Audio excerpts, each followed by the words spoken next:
Like a magician, a good filmmaker creates reality from illusions and seduces his audience into believing the unbelievable. But what would happen if a director's passion for his illusion became reality? That premise was applied to F.W. Murnau's classic vampire masterpiece, Nosferatu, by screenwriter Stephen Katz. About 10 or 11 years ago, I was very interested in Nosferatu, and I'd always been really interested in the fact that the film looks incredibly realistic to the point that you almost think you're watching an actual documentary about a vampire. So I got the idea of what would happen if the actor who played a vampire in the movie was really a vampire. And the result is the Lionsgate film, Shadow of the Vampire. And end. Filmmakers have always been attracted to do films about filmmaking. This is a very good one for that. The job of recreating Murnau's rodent-faced Count Orlok was a role that was written expressly for Academy Award nominee Willem Dafoe. I used to see him at the Performing Garage in New York, and he was the one I wanted to play the vampire. He just had this quality of a mixture of incredible frightening threateningness and incredible erotic charge too that I thought was perfect for the part. It's a great character. It's great melodrama. It has a great sweep. He's such a noble, huge, tragic, romantic figure. Award-winning actor John Malkovich was captivated by the idea of playing Murnau as a director so consumed by his art that he would stop at nothing to get his vision on film.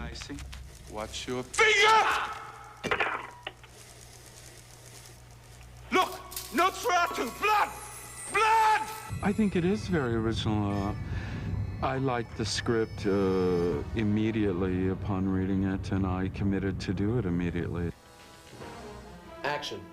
The idea that Murnau cast a real vampire as the star of Nosferatu completely captured the imagination and creative spirit of Shadow of the Vampire director Elias Marriage. What was really amazing about the script, what was really exciting about it, is that the script was telling a story that was deconstructing the mythology behind the making of Nosferatu. How dare you destroy my photographer! You idiot! Did I kill some of your people, Murnau? I can't remember. Why him, you monster? Why not the script girl? The script girl. I'll eat her later. No, you will not. To achieve his goal, he will do anything. And that's what we really explore with this story, that Murnau will do anything to achieve his desired goal, and that is to, whether he needs to massage someone here or fire someone there or lose a crew member, it matters not to him as long as the film gets made. For co-producer Richard Johns, the secret to bringing this film to life lies in the casting. You must go in.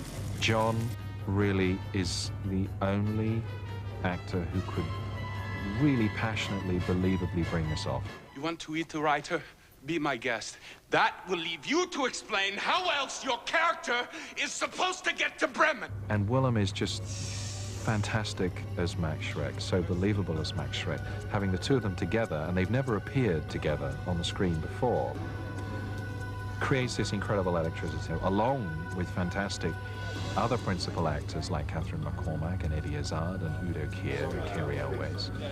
It's a tremendous ensemble cast. We have most of these actors throughout most of our film because we're telling the story of Murnau's crew, his producer and his writer and his stars.